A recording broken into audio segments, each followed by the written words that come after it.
Hello നമസ്കാരം, spotlight ആണ്, അരുണാണ്. ഇന്നിപ്പം എൻ്റെ മുന്നിലുള്ള ആസ് യൂഷ്വൽ പറയുന്ന പോലെ hot seat, cold seat, short seat, small seat, അവിടെ ഇരിക്കുന്ന ആളെ കുറിച്ചിട്ട് കുറച്ച് ക്രിയേറ്റീവായിട്ട് പറയണോ അതോ നോർമലായിട്ട് പറയണോ? നിനക്ക് തോന്നുന്നത് ക്രിയേറ്റീവായിട്ട് പറയുകയാണെങ്കിൽ കാവ്യ മാധവന്റെ ഹസ്ബൻഡും മോഹൻലാലിന്റെ മകനുമാണ് എൻ്റെ മുന്നിലിരിക്കുന്നത്. ഭക്തജനങ്ങളുടെ കാര്യത്തിൽ ശ്രദ്ധയുള്ളവനാണ്. ചക്കാട്ടുതറയിൽ വീട്ടിലെ ചക്കമണിയനാണ്. No no no no very very neat and fine questions. നമ്മളെ മുന്നിൽ ഇരിക്കുന്നത് ആരാണ്? ഇർഷാദാണ്. ഇർഷാദ്. എത്ര ഈർഷ വേണ്ടല്ലേ? ആ പേര് പറയുന്ന സമയത്ത് ആ സാധനത്തിന് ചെറിയൊരു പിടുത്തം വേണം അല്ലേ? ഇംഗ്ലീഷിൽ എങ്ങനെ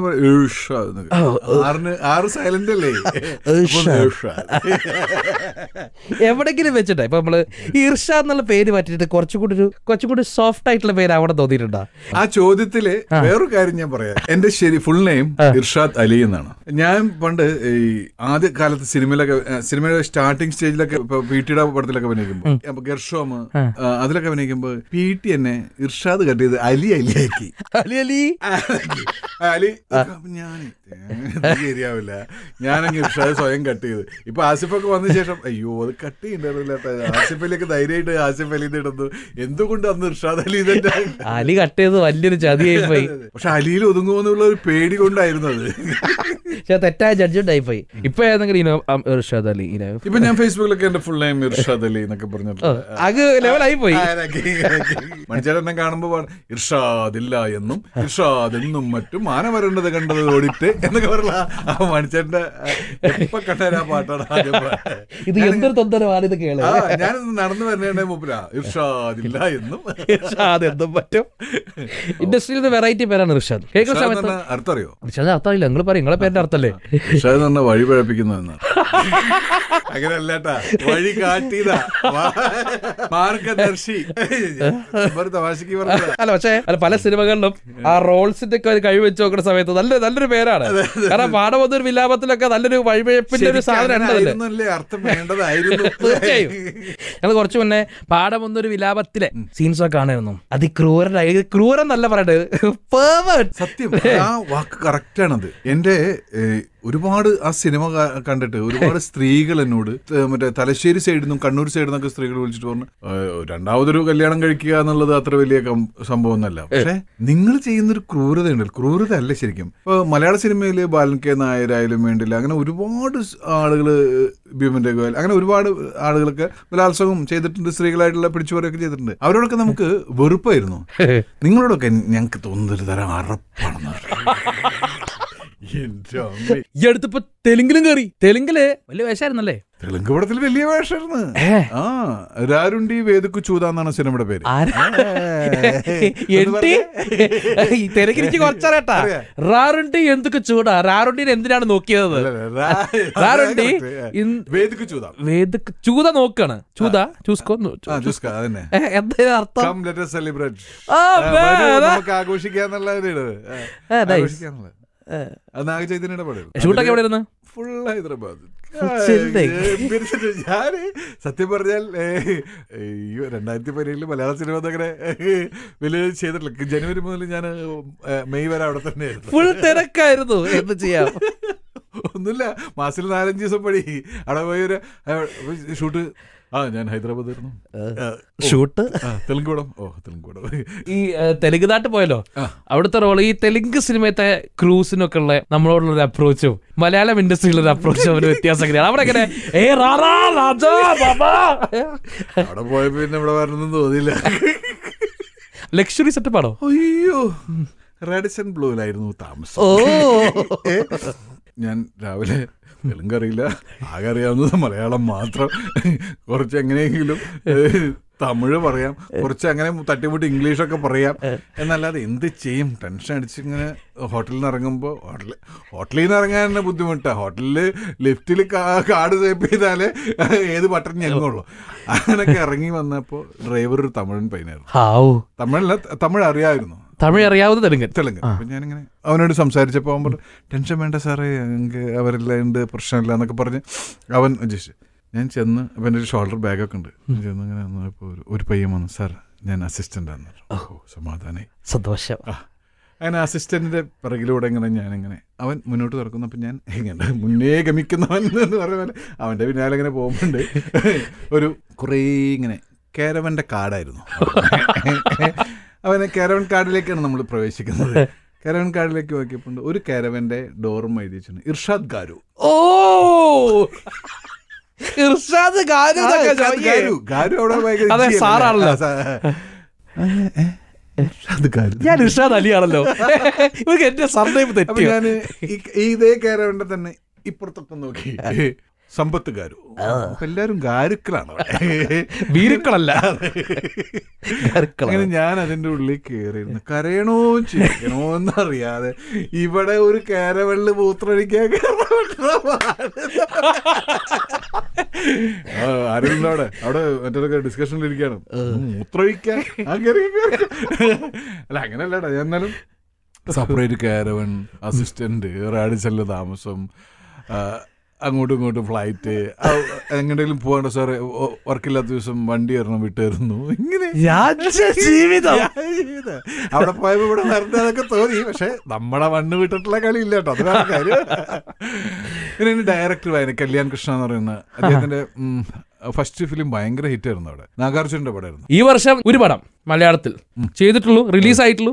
ബാക്കി മൊത്തം അതേ പറഞ്ഞത് ഈ നല്ല ഗ്യാപ്പ് മലയാളത്തിൽ വന്നിട്ടുണ്ട്. ഞാൻ 2-3 പടം അതിന്റെ ഒരു മെയിൻ വേഷം ചെയ്ത് വിട്ടതെന്ന് പറഞ്ഞാൽ രാമന്റെ ഏതെന്തോട്ടം. രാമന്റെ ഏതെന്തോട്ടത്തിലൊരു ക്യാരക്ടർ ശ്രീത് രവി ചെയ്ത ക്യാരക്ടർ ആദ്യം ഞാനായിരുന്നു. അത് ഈ തെലുങ്ക് പടം കാരണം ക്ലാഷ് ആയിട്ട് പോയതാണ്, അത് വിളി വന്നതാണ്. എഴുത്ത് നടക്കുമ്പോഴേ എൻ്റെ അടുത്ത് രഞ്ജിത്ത് വിളിച്ചു പറഞ്ഞൊരു ക്യാരക്ടർ ഉണ്ട്, എങ്ങനെയാണ് നിങ്ങൾ സമയത്ത് ഫ്രീ ആണോ എന്നൊക്കെ ഡേറ്റ് ഒക്കെ ചോദിച്ചു. രഞ്ജിത്തായിട്ട് അങ്ങനെ ഒരു ഇതുണ്ട്. രഞ്ജിത്തിന്റെ കുറെ സിനിമകൾ വർഷത്തിലൊക്കെ നല്ല ത്രൂ ചെയ്തതാണ്. അതുപോലെ തന്നെ സുദീപ് ആത്മീയത്തില് മെയിൻ സെയിം ക്യാരക്ടർ ചെയ്താണ്. അതുകൊണ്ട് എന്തോ രഞ്ജിത്തിന് എന്നോട് ഭയങ്കര ഇഷ്ടമുണ്ട്, രഞ്ജിത് ശങ്കറിനെ. അപ്പോൾ രഞ്ജിത്ത് എഴുത്ത് വരുമ്പോൾ തന്നെ ഇങ്ങനെ വാട്സപ്പ് ചെയ്യും, ഒരു സാധനം വരുന്നു, എന്താണ് ആ സമയങ്ങളിൽ എങ്ങനെയാണോ പണി. നമുക്ക് ഡേറ്റ് ക്ലാഷ് ആവില്ല, പ്രശ്നമില്ല. ഈ തെലുങ്ക് കാരണം അങ്ങനെ ഡേറ്റ് ക്ലാഷ് ആയിട്ട്. പക്ഷെ നല്ല സിനിമയായിരുന്നു, എനിക്ക് ഭയങ്കര ഇഷ്ടപ്പെട്ട സിനിമയായിരുന്നു. ഇനിയിപ്പോ തൃശ്ശിവ പെരൂർ ക്ലിപ്തം, തൃശ്ശൂരുകാരനാണ് ഡയറക്ടർക്ക് ആദ്യം പരിചയമുണ്ടോ? രതീഷിനെ എനിക്ക് പരിചയമില്ല. രതീഷിനെ ഞാൻ ഈ സിനിമയായിട്ട് ബന്ധപ്പെട്ടിട്ട് തന്നെ പരിചയപ്പെടുന്നത്. അതിന്റെ ക്രൂ റഫീഖിനെ അറിയാം, റഫീഖായിട്ടും വർക്കൊന്നും ചെയ്തിട്ടില്ല. പക്ഷെ അതുപോലെ തന്നെ അതിന്റെ പ്രൊഡ്യൂസേഴ്സ്, കോ പ്രൊഡ്യൂസേഴ്സ് ആയിട്ടുള്ള അജിത്തൊക്കെ ഉണ്ട്. അപ്പൊ അജിത്തായിട്ട് ഞാൻ നല്ല അടുപ്പുണ്ട്. അജിത്ത് പറഞ്ഞൊരു സിനിമ വരുന്നുണ്ട്, നിങ്ങൾക്ക് നല്ല വേഷമുണ്ട്, ചെയ്യണം എന്നൊക്കെ പറഞ്ഞിങ്ങനെ. പിന്നെ കുറെ കാസ്റ്റിംഗ് ഒക്കെ മാറിയതാണല്ലോ സിനിമ. ശരിക്കും വേറെ കാസ്റ്റിംഗ്. ആദ്യം ഈ സിനിമ ആലോചിക്കുന്നത് ഫഹദും ബിജുമേനായിരുന്നു, പിന്നെയാണ് അത് ആസിഫും ചെമ്പലിലേക്കൊക്കെ വരുന്നത്. കറങ്ങിത്തിരിച്ച് പക്ഷെ ഇത് എത്രയോ കാലം മുമ്പ് ആലോചിച്ച സിനിമയാണ്. ഞാനും ഫഹദും കൂടിയിട്ട് മറിയമ്മൊക്കെ ആ സമയത്ത് ഇവരവിടെ വന്ന്, അതിന് മുമ്പേ ഇവർ പ്ലാൻ ചെയ്തിട്ടുണ്ട്. അപ്പൊ ഫഹദിന്റെ അടുത്ത് ഇങ്ങനെ ഇതിലെ കഥ പറഞ്ഞിട്ടുണ്ട്. ഞാൻ അതിന്റെ ഒരു രസം വെച്ചാല് അന്നും ഞാൻ അതിലൊരു ക്യാരക്ടർ ഉണ്ട്, നമുക്ക് അന്നേ ഒരു ക്യാരക്ടർ ഫിക്സ് ചെയ്തിട്ടുണ്ടായിരുന്നു. പിന്നെ അത് മാറി വന്നിട്ടുണ്ട്, ക്യാരക്ടർ അങ്ങോട്ട് കൊണ്ട് ചേഞ്ച് ആയപ്പോൾ ഇതുണ്ട്. ഞാൻ പക്ഷെ അപ്പൊ അന്ന് ഫഹദിന്റെ അടുത്ത് പറഞ്ഞിക്ക ഒരു സാധനം ഉണ്ടായില്ല, നമ്മൾ ചെയ്യണം, അത് നമുക്ക് ചെയ്യാം. പിന്നെ അത് എങ്ങനെയൊക്കെ മാറി പറഞ്ഞു. ഫഹദ് എന്നൊക്കെ പോയി. ഫഹദ് കുറച്ചു കാലം പിന്നെ മറിയമുക്കിന്റെ പരാജയം, ഫഹദ് പിന്നെ കുറെ കാലം സിനിമ മാറിയിരിക്കണം എന്നൊരു മൂഡിലായിരുന്നല്ലോ പുള്ളി. അതിനുശേഷം ഒരു വലിയ ഗ്യാപ്പ് കിട്ടു. അതാ പിന്നെയാണ് മറ്റേതിലല്ലേ തിരിച്ചു വന്നത്, മഹേഷിന്റെ പ്രതികരണം. അപ്പൊ അതിന്റെ ആ മൂഡിലൊക്കെ ഉപേക്ഷിച്ച സിനിമകളിൽ പെട്ടതായിരിക്കാം. പിന്നെ ബിജുവേട്ടന്റെ ഡേറ്റുകൾ തമ്മിലുള്ള പ്രശ്നങ്ങളൊക്കെ ആയിട്ട് അങ്ങനെ നമ്മുടെ അനുരാഗക്കരിക്കുമ്പോൾ നടക്കുമ്പോഴാണ് ബിജുവേട്ടനോട് റഫീഖ് വന്നിട്ട് കഥ പറയുന്നത്. പിന്നെ ആസിഫ് ഒക്കെ ബിജുവേട്ടനപ്പുറത്തിനും ഡേറ്റിന്റെ ഒക്കെ പ്രശ്നം വന്നിട്ട് അങ്ങനെ ചെമ്പലിലേക്ക് വരുന്നു. അതിന്റെ ഒക്കെ പിന്നിലുള്ള കഥകൾ ഇങ്ങനെ അല്ല. അങ്ങനെ ആ സിനിമയിൽ എന്റെ എൻട്രി ഞാൻ പറഞ്ഞില്ല, ഇങ്ങനെയാണ് ഞാൻ അതിൽ എൻട്രി ആവുന്നത്. അത് പക്ഷെ എനിക്ക് തോന്നുന്നു എൻ്റെ സിനിമ കരിയറിലെ വേറൊരു ടേണിംഗ് ഉണ്ടാക്കുന്ന ഒരു കഥാപാത്രമായിരിക്കും കാർഗിൽ ബാഹുലയൻ. ചില്ലറ പേരൊന്നുമല്ല, വേറൊന്നല്ല. അതിൽ മൊത്തം ആളുകളുടെ പേര് അങ്ങനെ തന്നെ. David Paul, Kargil Bahulayan, Philip കന്നഡക്കാരൻ, ആസിഫ് ചെയ്യുന്ന ഗിരിജ വല്ലഭൻ. അങ്ങനെ എല്ലാ ക്യാരക്ടറും ഭയങ്കര പേരിൽ തന്നെ കൗതുകമുണ്ട്. സിനിമയുടെ പേര് പോലെ തന്നെയാണ്. എന്തായിരിക്കും പടത്തിന്റെ ഒരു USP? ഹ്യൂമറിന്റെ ജോണറിലാണ് സിനിമ പറഞ്ഞു പോയിട്ടുള്ളത്. പക്ഷെ അത് മലയാളികൾ ഇന്ന് ഫേസ് ചെയ്യുന്ന ഒരു വലിയ വിഷയം, അത് ഞാൻ എന്താണെന്ന് പറയുന്നില്ല, അതൊരു സിനിമ ചർച്ച ചെയ്യുന്നുണ്ട്. പക്ഷെ അത് പറഞ്ഞു പോകുന്നത് കുറെ സുഹൃത്തുക്കളുടെ പഴയ 2 സ്കൂൾ തലമുറയിലുള്ള 2 സുഹൃത്തുക്കളുടെ 2 ടീമുകളുടെ കഥയിലൂടെയാണ് സിനിമ പറഞ്ഞു പോകണം. പക്ഷെ ഇവരുടെ ഇടയിൽ പറയാൻ വേറൊരു കാര്യമുണ്ടാവുന്നു. ആ വിഷയം എന്ന് പറയുന്നത് ഇന്ന് വളരെ റെലവെന്റ് ആയിട്ടുള്ള ഒരു വിഷയമാണ്, നമ്മൾ ചർച്ച ചെയ്യേണ്ട ഒരു വിഷയമാണ്. അപ്പൊ അത് ഹ്യൂമറിന്റെ ട്രാക്കിലൂടെയാണ് പോകുന്നതെങ്കിലും ഈ സിനിമ വേറൊരു വലിയ വിഷയം ചർച്ച ചെയ്യുന്നുണ്ട്. സ്ഥിരമായിട്ട് അവാർഡ് സിനിമയിലാണ് കണ്ടിട്ടുള്ള ശീലം. ഒരു ബുദ്ധിജീവിയാണോ ഇർഷാദ് എന്നുള്ള സംശയം ചില ആൾക്കാർക്ക് ഇല്ലേ എന്നുള്ള സംശയല്ലേ? അങ്ങനെ ഒരു തെറ്റിദ്ധാരണ ഇപ്പോഴും അങ്ങോട്ട് പൂർണ്ണമായിട്ട് മാറിയിട്ടില്ല എന്നൊരു സംശയം. സത്യത്തിൽ ബുദ്ധിജീവി അതല്ല, കഥ വായിക്കാറുണ്ട്, അല്ലെങ്കിൽ അങ്ങനെ വല്ല വീക്കിൽ കാണുമ്പോ ഒന്ന് മറിച്ച് നോക്കാറുണ്ട് എന്നുള്ളതല്ലാതെ ബുദ്ധിജീവി അല്ല. ഇത് ചാർത്തപ്പെട്ടൊരു സത്യം പറഞ്ഞ ചാർത്തപ്പെട്ട ഈ ബുദ്ധിജീവി അങ്ങനെ ഒരു തോന്നല് ചാർത്തപ്പെട്ടെന്ന് പറഞ്ഞാൽ ഞാൻ അങ്ങനെ അല്ല, ആളുകളുടെ ഉള്ളിൽ അങ്ങനെ ഒരു തോന്നാനുള്ള കാരണം അത്തരം സിനിമകളുടെ ഭാഗമാകുമ്പോ പിന്നെ ഈ താടിയും മുടിയൊക്കെ കാണുമ്പോ ഭയങ്കര ബുദ്ധിജീവിയായിട്ടാണ് നമ്മുടെ സിനിമയിൽ അടുപ്പിക്കാൻ പറ്റില്ല എന്നൊക്കെ എന്തൊക്കെ എനിക്കറിയില്ല. അങ്ങനെ ഒരു ഉണ്ടായിട്ടുണ്ട്, ഇല്ലാന്ന് ഞാൻ നിഷേധിക്കൊന്നുമില്ല. പക്ഷെ ഒരിക്കലും ഞാനൊരു ബുദ്ധിജീവി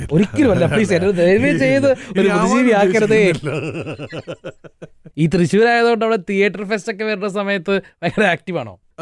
നാട്ടില് ഫ്രീ ഡേറ്റ് ക്ലാഷ് ആവില്ല. അയ്യോ, അതാ ഡേറ്റ് ക്ലാഷ് ആവാത്ത എന്തെങ്കിലും ഒരു പരിപാടി നിങ്ങളുടെ ജീവിതത്തിലുണ്ടോ? ഈ സൂപ്പർ സ്റ്റാറുകൾ ഡേറ്റ് ക്ലാഷ് ആവുമെന്ന് പറയാനേ പറ്റൂ. അവർക്ക് അവരുടെ സമയത്തിനനുസരിച്ച് കാര്യങ്ങൾ നീക്കാം. നമ്മള് അല്ല ഞാൻ ഇന്ന് വരില്ലേട്ടാന്ന് പറഞ്ഞാൽ ആദ്യം ഒക്കെ ഞങ്ങൾ വേറെ ആരെങ്കിലും വെച്ച് ഷൂട്ട് ചെയ്തോളാന്ന് പറയും. അപ്പൊ അത് വേറെ കാര്യം. ഇറ്റ്ഫോക്കില് പറ്റുന്ന സമയങ്ങളിലൊക്കെ പോവാറുണ്ട്, നാടകമൊക്കെ കാണാറുണ്ട്. ഭയങ്കര രസമുണ്ട്. ഇപ്പൊ മമ്മൂക്കി അടുത്ത കാലത്ത് പറഞ്ഞ പോലെ എനിക്ക് കുറെ നാടകങ്ങൾ മിസ്സായി. ആ ഒരു മേഖലയിൽ നിന്ന് ഞാൻ വിട്ടേക്കായിരുന്നു. ഇപ്പൊ ഖസാക്കിന്റെ ഇതിഹാസം അങ്ങനൊരു കുറെ ആളുകളെ തിരിച്ച് നാടകത്തിലേക്ക് കൊണ്ടുവരാണ്. അപ്പൊ ഇപ്പൊ ഈ ഏകാന്തം എന്ന് പറഞ്ഞ നാടകം ഇവിടെ വന്നു, രാജേഷ് ശർമ്മ ചെയ്ത. അപ്പൊ അത് കാണാൻ മമ്മൂക്കുണ്ടായിരുന്നു. അന്നും മമ്മൂക്ക പറഞ്ഞതാണത്, എനിക്ക് പല നാടകങ്ങളും എൻ്റെ ലൈഫിൽ നിന്ന് കുറെ കാലം മിസ്സായിട്ടുണ്ട്. അപ്പൊ അത് നാടകം തിരിച്ചു പിടിക്കണം, ഇനി കുറെ നാടകങ്ങൾ കാണണമെന്ന് പറഞ്ഞിട്ടുണ്ടായിരുന്നു. വലിയ ആഗ്രഹമാണെന്ന്. നമുക്കും നമ്മൾ ഈ സ്ട്രഗിളിന്റെ ഭാഗം, നമ്മുടെ ഡേറ്റിന്റെ ഒന്നുമല്ല, സ്ട്രഗിളിന്റെ ഭാഗമായിട്ട് പല സമയത്ത് നമ്മൾ നാടകങ്ങളും ഒക്കെ ഉപേക്ഷിച്ചിട്ടുണ്ട്. പക്ഷെ ഒരു നാടകം ചെയ്താലോ എന്നൊരാലോചനയും ഇപ്പോൾ ഇല്ലാതില്ലാതില്ലാതെ. ഡയറക്റ്റ് ചെയ്യാനാണ്, ആക്ട് ചെയ്യാനാണോ? അങ്ങനെ ഞാൻ വിചാരിച്ചു ഡയറക്റ്റ് ചെയ്യാനുള്ള ആഗ്രഹം. അഭിനയിക്കണം ഒരു നാടകം. കുറെ കാലം ഇതിനടുത്ത് നമ്മുടെ പാർവതി ചേച്ചില്ലേ? ഏത് പാർവതി ചേച്ചി? കുറെ പാർവതി ചേച്ചിട്ടല്ലോ നിനക്ക്.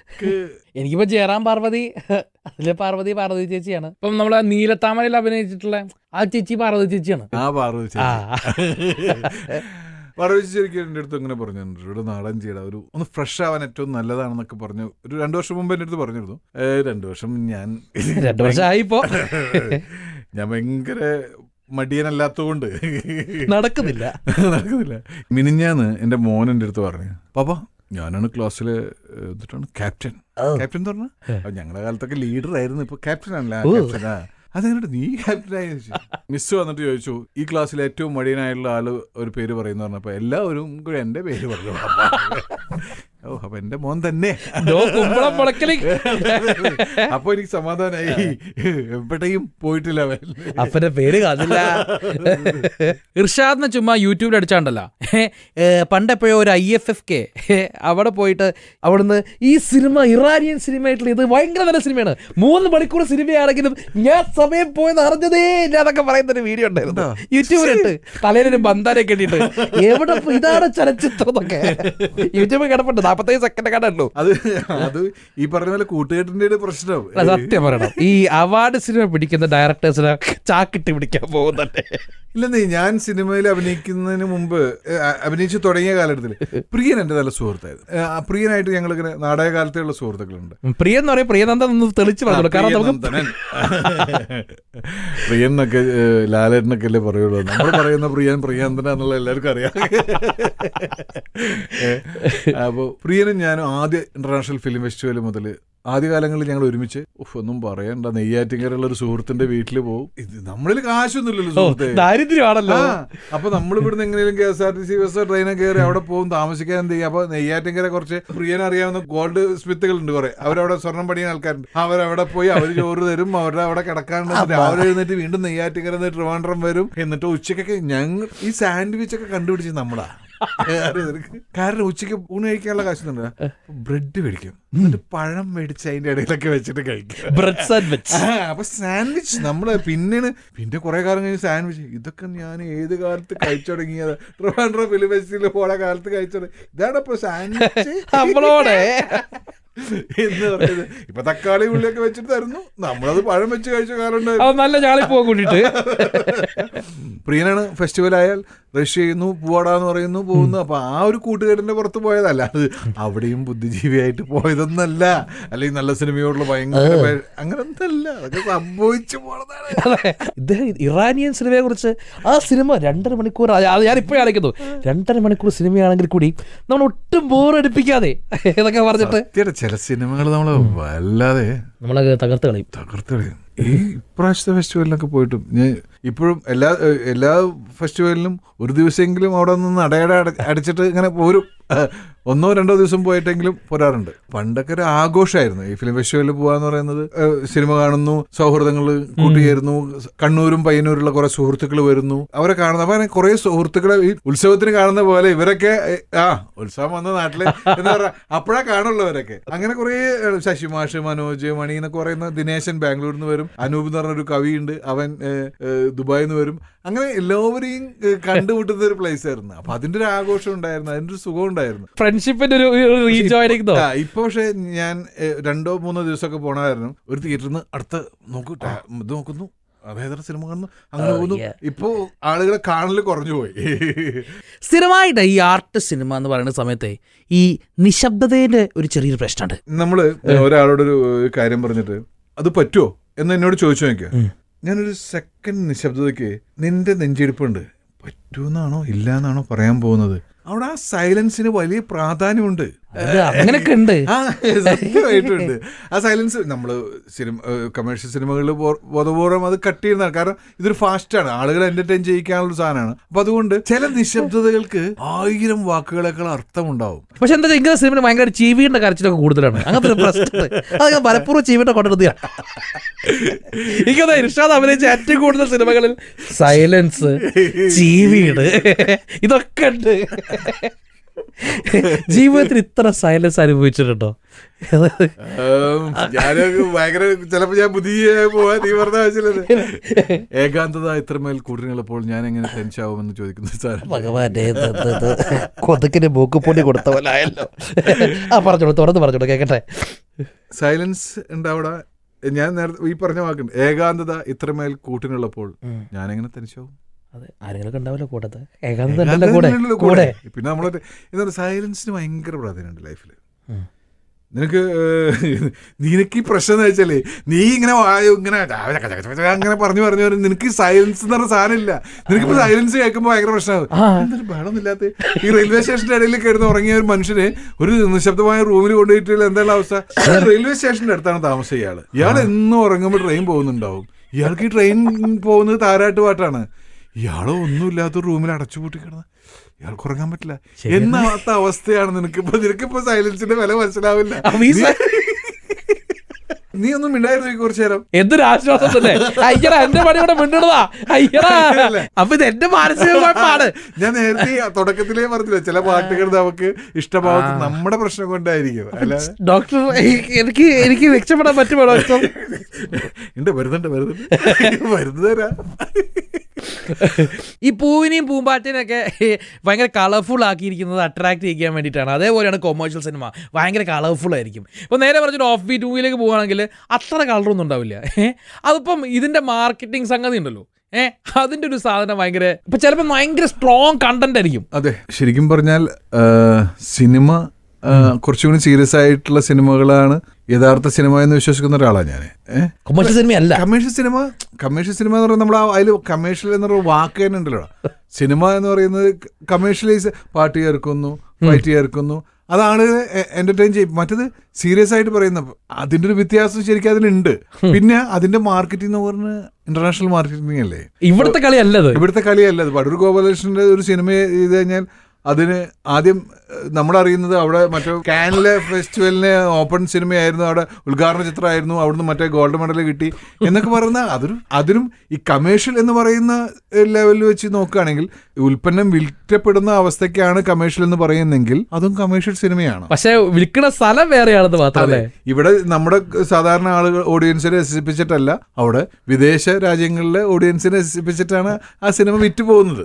അപ്പൊ സായിപ്പിന്റെ വാ പൊളിപ്പിക്കാനാണ് പക്ഷെ അവിടെയും സിനിമയുടെ കുറച്ചും കൂടി സത്യാന്തത പുലർത്തുന്നത് അത്തരം സിനിമക്കാര് അല്ലേ എന്ന് ഞാൻ ചോദിച്ചാൽ കുഴപ്പമാവോ? കുഴപ്പമില്ല. ഇനി കമേഴ്ഷ്യൽ സിനിമക്കാരെ വിളിക്കാതാവോ? ഇല്ല പുള്ളി അങ്ങനെ പറഞ്ഞല്ല കേട്ടോ, ഞാൻ പറഞ്ഞിട്ടുണ്ട്, പേടിക്കണ്ട. പേടിക്കാതിരിക്കൂ. സീസർക്കുള്ള സീസർ കാണുവാൻ. ശരിക്കും ഈ ഓഫ് ബീറ്റ് മൂവീസിന്റെ ഒരു സെറ്റും ഈ കൊമേഴ്ഷ്യൽ മൂവീസിന്റെ സെറ്റും തമ്മിൽ എങ്ങനെയാ ഒരു വ്യത്യാസമൊക്കെ ഉള്ളത്? പലപ്പോഴും ഒരു ആർട്ട് സിനിമ കാണുന്ന സമയത്ത് ഞാൻ കുറച്ച് കാലം ഞാൻ എനിക്കിപ്പോഴുണ്ട്, ഞാൻ വിദേശ സിനിമയൊക്കെ കണ്ടിട്ടില്ല. ഇത് സിനിമ എങ്ങനെ ആർട്ട് സിനിമയാവും? ആർട്ട് സിനിമയല്ല, എന്താണ് അതിന്റെ പേസ്. ഞാൻ പറയാം, ഇപ്പൊ ലാസ്റ്റ് ഞാൻ കണ്ട സിനിമ, എനിക്ക് ഭയങ്കര ഇഷ്ടമായി 3 തവണ കണ്ടൊരു സിനിമ ഉണ്ട്. കമേഴ്ഷ്യൽ സിനിമയാണത്. കമേഴ്ഷ്യലായിട്ട് നന്നായി പോകുന്നുണ്ട്. തൊണ്ടി മുതലും ദൃക്സാക്ഷിയും. ഈ പോത്തൻ ബ്രില്യൻസ് അതിൽ കൃത്യമായിട്ട് കാണാൻ പറ്റും. അത് ആർട്ട് സിനിമയാണോ? അല്ല, ഞാൻ അതാ ചോദിച്ചു വരുന്നത്. ഇപ്പൊ നീ വിധേയം കണ്ടാൽ നിനക്ക് മനസ്സിലാവും ഇതേ പാറ്റേണിലൊക്കെ നമ്മുടെ മൈൻഡ് സെറ്റ് മാറിയ പ്രശ്നം. നമ്മൾ ഇപ്പോൾ ഇത് കാണാനും ഇത് തിരിച്ചറിയാനും. ഇപ്പൊ നീ ഡാനി കണ്ടോക്കെ. ഡാനി എന്ന് പറഞ്ഞ സിനിമ എനിക്ക് അന്നും ഇഷ്ടമായ സിനിമയാണ്, ഇന്ന് കണ്ടാലും ഞാൻ ഇഷ്ടപ്പെടും. സൂസനെ കണ്ടോക്കെ. ഇതൊക്കെ ബുദ്ധിജീവി സിനിമകൾ അല്ലെങ്കിൽ അവാർഡ് സിനിമകൾ എന്ന് പറഞ്ഞാൽ മാറ്റി നിർത്തുകയായിരുന്നു ശരിക്കും. ഇത് ഇന്ന് കണ്ടു കഴിഞ്ഞാൽ മഹേഷിന്റെ പ്രതികാരം നിനക്ക് ഇഷ്ടമായ, തൊണ്ടി മുതൽ ഇഷ്ടമായ, എന്നാൽ ഈ സിനിമകൾ ഇഷ്ടമാവും. അതൊന്നും ഈ രാഘവ എന്നുള്ള സാധനമൊന്നുമില്ല. ഈ പോത്തേട്ടൻ ബ്രില്യൻസിന്റെ ഒറ്റ കാര്യം മാത്രമേ ഞാൻ പറയാം. ഇയാൾക്ക് എഴുതാൻ വേണ്ടിയിട്ട് ഒരു സാധനം, മറ്റേ സ്റ്റേഷനറി മേടിക്കാൻ അപ്പുറത്തെ കടയിൽ പോകുന്നുണ്ട്. ഈ അപ്പുറത്തെ കടയിൽ പോകുമ്പോൾ ആരാ റൈറ്റർ, മറ്റേ കഷന്റെ ആയിട്ട് ഇങ്ങനെയുള്ള ആള്, മീശക്കനെ ബ്രഷ് പോലെ നിൽക്കുന്ന ആളാണ്. ചന്ദ്രേട്ടൻ, ചന്ദ്ര സാറാണെങ്കിൽ ഇപ്പൊ സ്റ്റേഷനറിക്ക് ഇത്തിരി ചെലവ് കൂടുതലാ എന്ന് പറഞ്ഞിട്ട് ഇവങ്ങനെ പേപ്പർ ചന്ദ്ര സാറാടാ എന്ന് പറയുന്നുണ്ട്. എന്നിട്ട് ഈ കടക്കാരൻ ഇതിന്റെ ഇടയിൽ കൊടുക്കുന്നതിന്റെ ഇടയിൽ ഈ ഒരു ഡപ്പി തുറന്നിട്ട് 4 മിഠായി എടുത്തിട്ട് ഈ കവറിലിടുന്നുണ്ട്. അപ്പൊ നമ്മൾ വിചാരിക്കും ചില്ലറടക്കിയ കാര്യത്തിനാണെന്നുള്ളത്. നിനക്ക് എന്താ തോന്നിയത്? പുള്ളിക്ക് മുട്ട ഇടയ്ക്ക് കഴിക്കുന്ന ശീലമുണ്ടോ? ചന്ദ്രൻ സാറ് ഇത് എഴുതി കഴിഞ്ഞിട്ട് ഇത് വായിക്കുമ്പോ നുണയുന്നുണ്ടാ. പോത്തേട്ടൻ ബ്രില്യൻസ് എന്ന് ആരെങ്കിലും പറഞ്ഞെങ്കിൽ എനിക്ക് നാണമാവുന്നു എന്നൊക്കെ പോത്തേട്ടൻ പറഞ്ഞില്ല. ആ ബ്രില്യൻസ് ഒക്കെ അവിടെ കാണാം. അപ്പൊ ഇങ്ങനെ കുറെ സാധനങ്ങൾ ഇതിന്റെ വേറൊരു വേർഷൻസ് തന്നെയാണ് ചന്ദ്രേട്ടനായാലും അടൂർ ഗോപാലകൃഷ്ണനായാലും ചെയ്തിരുന്നത്. ചിലപ്പോ കുറച്ചും കൂടി മീറ്ററിൽ വ്യത്യാസം ഉണ്ടായിരിക്കും.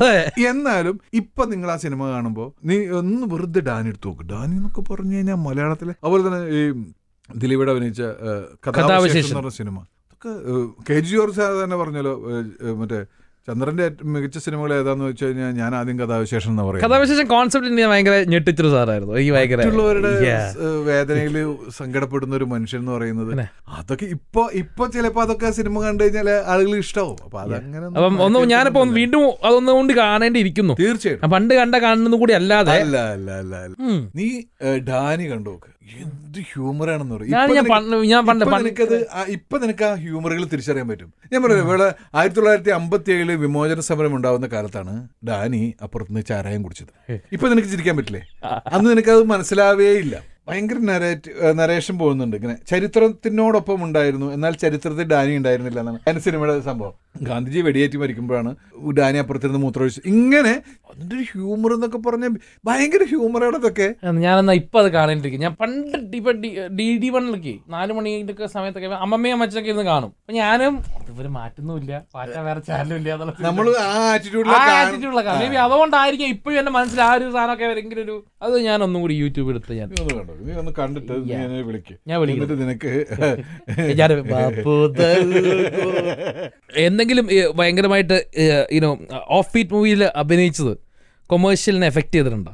അതായത് അവൻ ഏകദേശം അവൻ അങ്ങനത്തെ സിനിമയൊക്കെ അങ്ങനെ എന്തെങ്കിലും ഒരു ഭീകരമായിട്ടുണ്ടായിട്ട് മാറ്റി നിർത്തപ്പെടുന്ന, ഞാൻ ഒരാളെ കുറ്റം പറയുന്നില്ല കേട്ടാ. ഇർഷാദ് അവാർഡ് സിനിമയില് മമ്മൂട്ടി എന്ന് പറയുന്ന ഒരു കാലഘട്ടം ഉണ്ടായിരുന്നു എന്നെ പറ്റിയിട്ട്. ആൻഡോ ജോസഫ് എന്നെ ഒരിക്കൽ ഒരു സൗഹൃദ സംഭാഷണത്തിൽ പറഞ്ഞു, മലയാളത്തിലെ പ്രമുഖ നടന്മാരടുത്ത് അവരടുത്തൊക്കെ വന്നിട്ട് ഈ ഒരു കഥ പറയും, ഇവരൊന്നും ഓക്കെ ആയില്ലെങ്കിൽ നേരെ ഒരു തൃശ്ശൂർക്ക് വണ്ടി കയറും, ഇർഷാദിനെ കണ്ട് കമ്മിറ്റ് ചെയ്യിക്കും. അങ്ങനെയാണ്. കാരണം അങ്ങനൊരു അവസ്ഥ ഉണ്ടായിരുന്നു, കാലഘട്ടം ഉണ്ടായിരുന്നു. അപ്പോൾ ഇർഷാദ് ഒരു അവാർഡ് സിനിമയുടെ നായകൻ, ഇർഷാദ് അവാർഡ് സിനിമയുടെ ആള് എന്ന് പറഞ്ഞിട്ട്, പിന്നെ എൻ്റെ PR വർക്കിന്റെ കുഴപ്പമായിരിക്കും, ഞാനും ഇങ്ങനെ അവാർഡ് സിനിമയുടെ ആളെന്ന് പറഞ്ഞിട്ട് ഞാനും അവാർഡ് സിനിമ ഇറ്റ്ഫോക്കിൽ പോകുന്നു, ഫെസ്റ്റിവലിന് പോകുന്നു, അപ്പോൾ ഇവൻ അവാർഡ് സിനിമയുടെ ആളെന്ന് ഇവരും തെറ്റിദ്ധരിച്ചിട്ടുണ്ടാവും. ഒരു പ്രശ്നം ഞാൻ അതാ പറഞ്ഞത്, നമ്മുടെ കുഴപ്പമാണ്.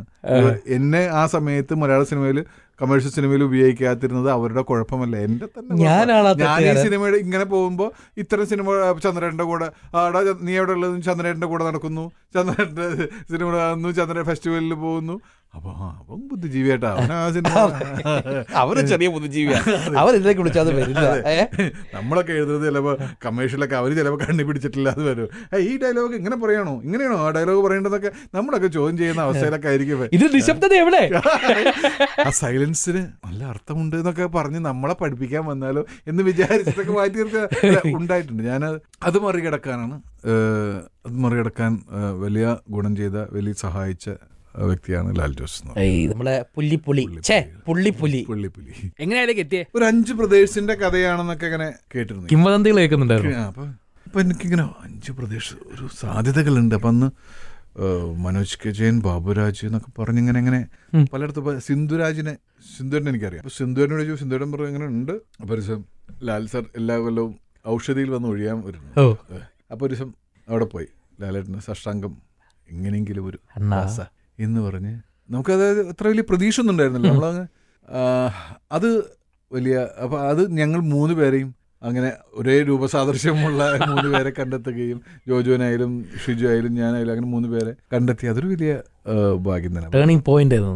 കമേഴ്ഷ്യൽ എൻട്രി അത് ആ സമയത്തിന് ഇമ്മീഡിയറ്റ് ആണ് നമ്മുടെ ദൃശ്യം ഉണ്ടാകുന്നത്. മലയാളത്തിലെ ഏറ്റവും വലിയ വിജയം അന്ന്. ഇപ്പൊ പുലിമുരുകനൊക്കെ പൊതുവെ നിങ്ങളൊരു ഫിസിക്ക് വെച്ച് നോക്കുന്ന സമയത്ത് വല്ല ചോളരാജാവോ DGPയോ അല്ലെങ്കിൽ വല്ല വല്ല വല്ല വല്ല വല്ല വല്ല മേജറോ ആ ഒരു ഏകദേശം വന്ന കാലം മുതൽക്ക് തന്നെ ഏകദേശം ഈ ഒരു ഇച്ചിരി ഒന്ന് തടിച്ചിട്ടുണ്ടെന്നല്ലാതെ വേറെ വലിയ വ്യത്യാസം മാറ്റമൊന്നും ഇല്ല. സിനിമയുടെ വല്ല ജിമ്മോ വല്ല കളരിയോ വല്ല കരാട്ടെ, കുങ്ഫു, തൈക്കോണ്ടോ അങ്ങനെ എന്തെങ്കിലും സ്ഥിരമായിട്ട് ഒന്നുമില്ല. ചിലപ്പോ ഒരു ഭ്രാന്തിന് ഒരാഴ്ച അടുപ്പിച്ചൊക്കെ പോകും, അത് കഴിഞ്ഞ് 2 ആഴ്ച 2 മാസം ആ വഴിക്ക് തിരിഞ്ഞു നോക്കില്ല. പക്ഷെ ദൈവാനുഗ്രഹിച്ചിട്ട് ഈ പൂർവികന്മാരുടെ ഒക്കെ കുരുത്തം കൊണ്ട് ഇതൊക്കെ ഇങ്ങനെ നിന്ന് പോകുന്നുണ്ട്. വലിയ രീതിയിൽ വയറ് ചാടിയിട്ടില്ല. നിന്നൊക്കെ നോക്കുമ്പോ ഞാൻ ഒന്നും അല്ലല്ലോ. കളിക്കണ്ട, ഇത് എന്റെ 6 പാക്കാ പണ്ട്. ഇപ്പൊ ഞാൻ മാറ്റിയെടുത്താ, കൊറേ ബുദ്ധിമുട്ടി മാറ്റിയെടുക്കാൻ. പുച്ഛക്കരുത്, ഫാമിലി അല്ലേ, ഫാമിലി പാക്ക് അല്ലേ അത് ഭയങ്കര ബുദ്ധിമുട്ടാണ് മെയിൻറ്റെയിൻ ചെയ്യാൻ. എടാ ഞാൻ 46 വയസ്സായിട്ട് ഇങ്ങനെ യങ് ആയിട്ട് ഇരിക്കേണ്ട കാര്യം എന്താ? മനസ്സെന്നുണ്ടോ? മനസ്സ് അത് മനസ്സിലായി. ഞാൻ ചെയ്യുന്ന ക്യാരക്ടർ വെച്ചിട്ട് എന്നെ ഇളക്കരുത്. അല്ല, ഈ മനസ്സ് എന്താവുന്ന കാര്യം പറഞ്ഞപ്പോൾ എനിക്ക് കാര്യം ചോദിക്കാനുണ്ട്. പൊതുവെ വില്ലന്മാരായിട്ട് വരുന്നവരൊക്കെ ഭയങ്കര നല്ല മനസ്സുള്ളവരാണ് ശരിക്കുള്ള ജീവിതത്തിലതും. ഈ പുറത്ത് ഭയങ്കര വില്ലൻ, ഭയങ്കര എന്താ കാണ്ടാമൃഗത്തൻ ലുക്കുള്ള ആൾക്കാരൊക്കെ മനസ്സിലൊരു കുരുവിയായിരിക്കും, അല്ലെങ്കിൽ ഒരു കൊക്കായിരിക്കും. ഇത് ഏത് കാലത്ത് ഞാൻ കണ്ടുപിടിച്ച കാര്യം. ഞാന് നമ്മുടെ കുടമാറ്റം എന്ന് പറഞ്ഞ സിനിമയിൽ അഭിനയിച്ചു. ഞാനതില് മറ്റേ മേഘനാഥന്റെ ശിഷ്യനായിട്ടാണ്, ഗുണ്ട. അല്ല, ഞാൻ പറഞ്ഞു വന്നതെന്ന് വെച്ചാല് ആ സിനിമ നടക്കുമ്പോൾ ഒരു ദിവസം ബാബുരാജും നമ്മുടെ അബൂ സലീമും ഒരു റൂമിലാണ്. അപ്പൊ അന്നൊക്കെ നടന്മാർക്ക് ഒരു റൂമിലൊക്കെ ഷെയർ ചെയ്യുന്ന പരിപാടി. ഇന്നൊക്കെയാണ് ഒരു റൂം പോലും 2 റൂമൊക്കെ വേണം, ഒരാൾക്ക് 2 റൂമൊക്കെ ഷെയർ ചെയ്യുന്നവര്. ഞാനെപ്പോഴും എൻ്റെ റൂമിൽ നിന്ന് ഞാൻ ഇവരുടെ റൂമിൽ പോയപ്പോൾ കണ്ട കാഴ്ച, ഇവർ 2 പേരും ഇരുന്ന് ടോം ആൻഡ് ജെറി കാണും. ഇത് നോണ പറയുന്നതല്ല, ബാബുരാജും അബൂ സലീമും ആ 2 പേരും ആ മുഖം ഒന്ന് മനസ്സിലേക്ക് കൊണ്ടുവരും. ഇവർ 2 പേരും ടോം ആൻഡ് ജെറി കണ്ടിരുന്ന് ചിരിക്കണു. അപ്പൊ ഇതാണ് സിനിമയിൽ അഭിനയിക്കുന്നത്. അന്ന് ഞാൻ വേദനയോടെ തിരിച്ചറിഞ്ഞു, അന്നേ തിരിച്ചറിഞ്ഞു ഇത് ഈ സിനിമയിൽ വില്ലന്മാരായിട്ട് അഭിനയിക്കുന്നവരൊക്കെ പാവങ്ങളാണ്. അയ്യോ പാവട്ടവര്. ഇപ്പഴും ഒരു ആ ശീലം ഉണ്ടാവുമായിരിക്കും. അത് ഈ ലുക്കിൽ വന്നൊരു കാര്യമില്ല, ലുക്കിലൊന്നും കാര്യമില്ല. അത് മാത്രല്ല, അങ്ങനെ രാജേട്ടൻ രാജം പി ദേവ് എന്തൊരു പാവം മനുഷ്യരായിരുന്നു. അങ്ങനെ ചെയ്തു വെച്ചാൽ വില്ലൻ തെലുങ്കിലൊക്കെ ഞാൻ പോയപ്പോ രാജം പി ദേവിനൊക്കെ അവിടെ എന്നാ വിലയെന്ന് പറയും. ചെയ്യുന്ന ക്യാരക്ടർ കൊണ്ടൊന്നും ഒരു മനുഷ്യനെയും അടക്കാൻ പറ്റില്ല എന്നാണ് ഞാൻ വിശ്വസിക്കുന്നത്. പിന്നെ നമ്മള് നായകവേഷം ചെയ്യുന്നവരും പാവാന്നല്ല പറയുന്നത്, എല്ലാവരും ബേസിക്കലി പാവമാണ്. അവര് വേഷം ഇങ്ങനെ ചെയ്യേണ്ടി വരുന്നു, അല്ലെങ്കിൽ അവരുടെ രൂപം കൊണ്ടും അവരുടെ ആകാരം കൊണ്ടും അല്ല ഏതെങ്കിലും അവരുടെ ലുക്ക് കൊണ്ട്.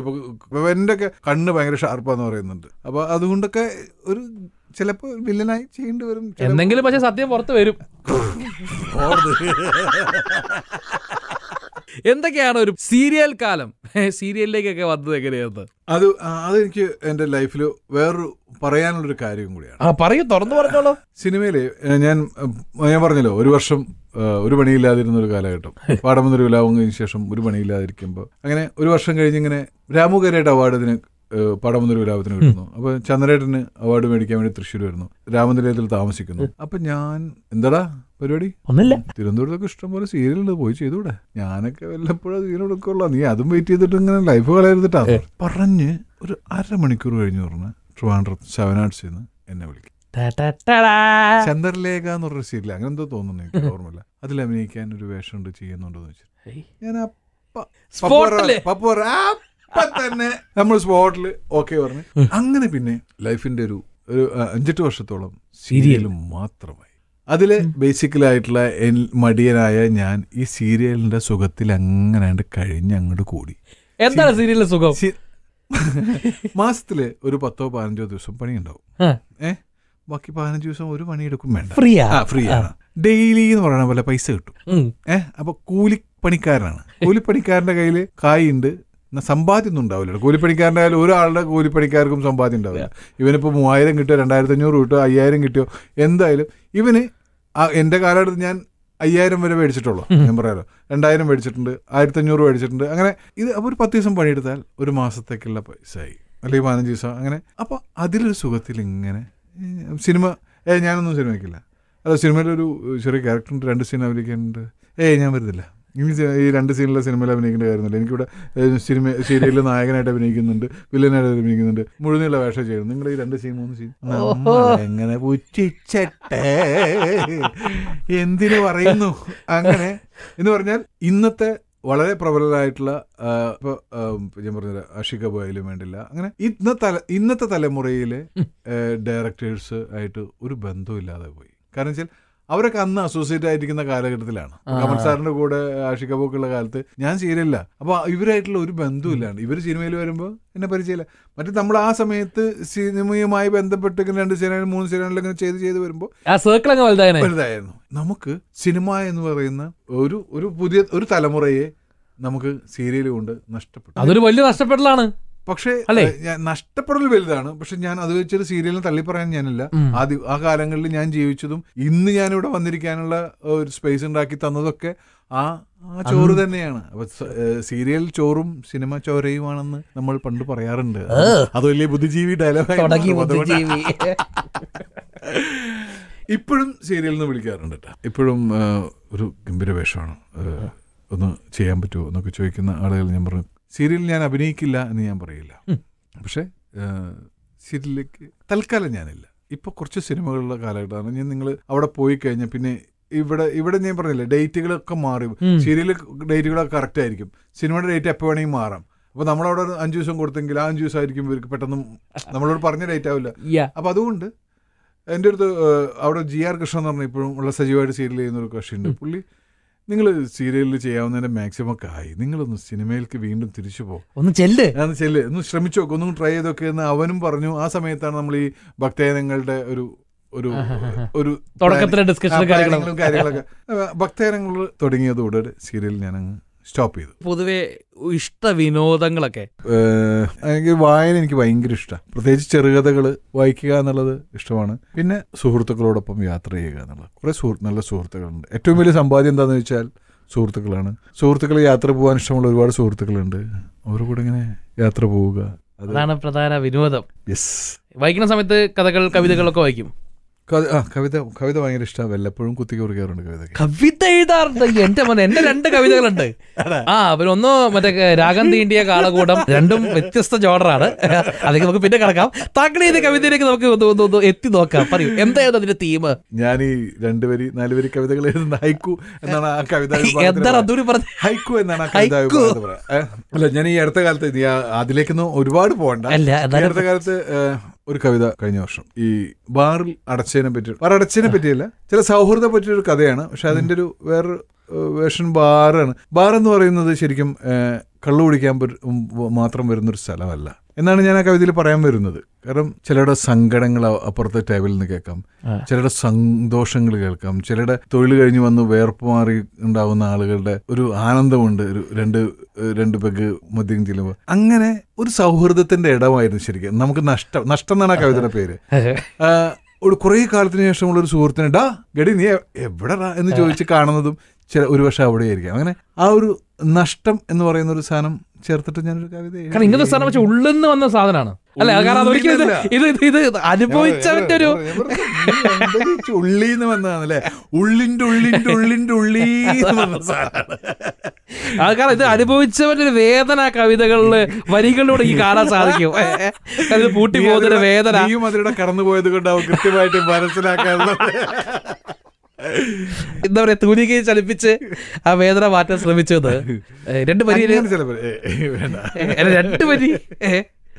കൃത്യമായിട്ട് എനിക്ക് എഴുതി കഴിഞ്ഞാൽ അങ്ങ് വിട്ട് രാഗനീന്റെ കാലം കൂടെ രക്ഷയില്ല.